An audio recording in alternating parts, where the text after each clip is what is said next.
एक समय आता है जब हर किसी का सब्र टूट जाता है और ऐसा किसी मामूली बात पर हो सकता है या किसी घटना से। खैर जो भी हो, पर ये बहुत मायने नहीं रखता। शैनॉन के लिए ये पल तब आया जब उन्हें गूगल से मिली पानी की बोतल टूट गई। जिस डेटा सेंटर में वो काम कर रही थी वहाँ गर्मी थी। उन्होंने कंपनी से एक और बोतल मांगी, पर गूगल के लिए उनसे काम कराने वाले ठेकेदार ने बोतल देने से इनकार कर दिया।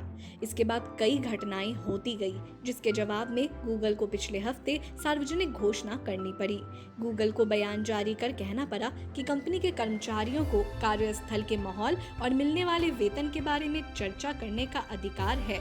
ये अजीब लग सकता है कि कंपनी को ऐसा बयान जारी करना पड़ा है, लेकिन वास्तव में ये शैनॉन और कंपनी के बीच चली लड़ाई का अंतिम मोड़ है।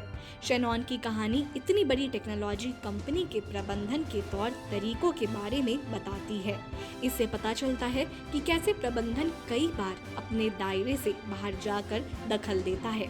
2018 में इतिहास की डिग्री लेने वाली शैनॉन ने साउथ कैरोलिना में गूगल के एक डेटा सेंटर में काम शुरू किया था। उन्हें हर घंटे के $15 मिलते थे। शैनॉन कहती हैं, मैं सर्वर ठीक करती थी जिनमें हाई ड्राइव बदलनी पड़ती थी, मदरबोर्ड बदलने पड़ते थे, भारी बैटरी उठानी पड़ती थी। ये एक मुश्किल काम था। गूगल के दफ्तर रचनात्मक होते हैं, जहां कर्मचारी मजा कर सकते हैं। वहां टेबल टेनिस के मजे होते हैं, फ्री में स्नैक्स मिलते हैं, म्यूजिक रूम होते हैं। हालांकि शैनॉन के मुताबिक सब कुछ इतना मजेदार नहीं है। वो कहती हैं, लोग दफ्तर में पूरा दिन गेम नहीं खेलते हैं जैसा फिल्मों में दिखाया जाता है। डेटा सेंटर इससे बिल्कुल अलग होते हैं। शैनॉन दरअसल गूगल में ठेके पर काम करती थी। इसका मतलब ये है कि वो काम तो गूगल के लिए कर रही थी, लेकिन उन्हें नियुक्त एक मोडीज नाम की कंपनी ने किया था। ये एडेको नाम की एक कंपनी का हिस्सा है, जिसकी ऐसी कई कंपनियां हैं। गूगल में इस तरह ठेके पर काम कराना सामान्य बात होती जा रही है। एक रिपोर्ट के मुताबिक गूगल में आधे कर्मचारी ऐसे होते हैं जो ठेके पर काम करते हैं। शैनॉन कहती हैं कि जब महामारी आई तो उनका काम मुश्किल होता गया। एक शिफ्ट में होने वाला काम बढ़ गया, हालांकि इसमें एक लालच भी था। वो कहती हैं, मई 2020 में गूगल ने घोषणा की कि लोगों का मान रखते हुए कंपनी कोरोना महामारी का सामना करेगी। कंपनी ने कहा कि हर कर्मचारी को बोनस मिलेगा, जिनमें ठेके पर काम करने वाले कर्मचारी भी शामिल हैं। हालांकि वो कहती हैं कि जब बोनस मिलने का समय आया तो हमें ये नहीं मिला। इसे लेकर हम चिंतित थे, क्योंकि कई चीजों के लिए हमें पैसों की जरूरत थी। शैनॉन ने बताया कि उनके मैनेजर ने उन्हें ईमेल करके कहा था कि साथी कर्मचारियों से अपने वेतन के बारे में चर्चा करना ठीक नहीं है। आखिरकार शैनॉन को बोनस मिल गया। हालांकि वो कहती हैं कि तब तक इसे लेकर वो निराश हो चुकी थीं। उन्हें उम्मीद थी कि गूगल में उन्हें स्थायी नौकरी मिल जाएगी। शैनॉन ने पाया कि कंपनी में स्थायी तौर पर अस्थायी कर्मचारी रखने की संस्कृति बढ़ती जा रही है। वो कहती हैं कि कंपनी में ऐसे अस्थायी कर्मचारी कई थे जो कभी स्थायी नहीं होने वाले, भले वो कितनी भी कोशिश क्यों ना कर लें। शैनॉन कहती हैं कि वो प्रबंधन के रवैये से खींच रही थीं और फिर वो पल आ गया जब उन्होंने अपना आपा खो दिया। वो कहती हैं, डेटा सेंटर में काफी गर्मी होती है।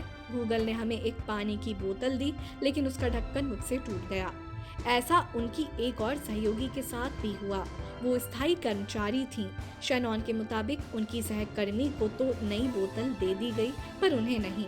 शैनॉन कहती हैं कि आखिरकार ऐसा समय आ गया जब उनके सब्र का बांध टूट गया।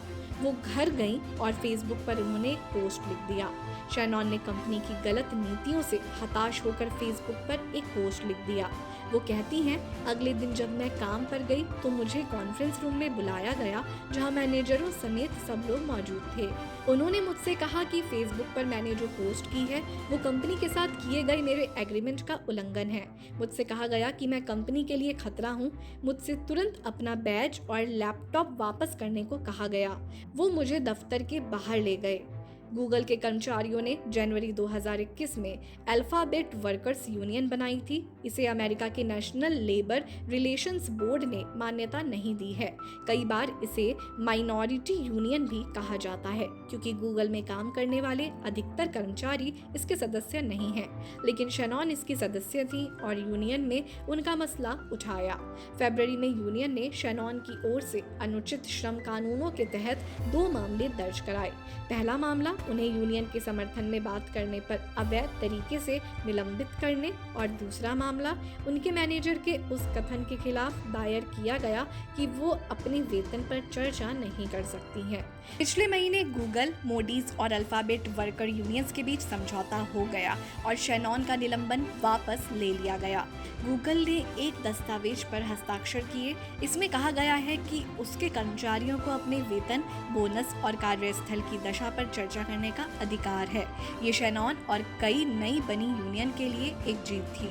वो कहती हैं, इस $1 ट्रिलियन कंपनी के वेयर हाउस और डेटा सेंटर में काम कर रहे लोग अपने छोटे छोटे हक के हनन से थक चुके हैं। उन्हें ये एहसास हो रहा है कि कंपनियां अपने कर्मचारियों को नहीं सुन रही हैं। अब हम कंपनियों को अपनी बात सुनाएंगे। पिछले दिनों अल्बामा में अमेज़न के कर्मचारियों ने यूनियन बनाने के लिए वोट डाला है। अमेज़न नहीं चाहती कि उसके कर्मचारी यूनियन बनाएं। इस वोट का नतीजा जल्दी आएगा। ये बड़ी कंपनियों और उनके कर्मचारियों के बीच की ताज़ा लड़ाई है, जिन्हें लगता है कि उनकी कंपनी उन्हें महत्व नहीं देती। शैनॉन कहती हैं, मुझे लगता है कि सबसे बड़ी बात जो लोग सीख सकते हैं वो ये है कि गूगल के सभी कर्मचारियों को भारी भरकम वेतन नहीं मिलता है, और ये बात भी वो सीख सकते हैं कि गूगल में सबसे निचले स्तर पर काम करने वाले लोगों के पास भी बहुत ताकत है, इतनी ताकत जिसका उन्हें एहसास भी नहीं हो पाता। हालांकि गूगल ने अपनी ओर से किसी गलती को स्वीकार नहीं किया है। उसने ये भी नहीं माना कि वो कॉन्ट्रैक्ट स्टाफ की सह नियोक्ता है। शैनॉन अब फिर से गूगल के डेटा सेंटर में काम नहीं करना चाहती, बल्कि इतिहास में अपनी PhD करना चाहती हैं। इतनी बड़ी कंपनी के खिलाफ लड़ाई जीतकर उन्होंने इतिहास की किताबों में अपनी जगह तो पक्की कर ही ली है। ये किसी बड़ी कंपनी के खिलाफ एक कर्मचारी की दुर्लभ जीत है।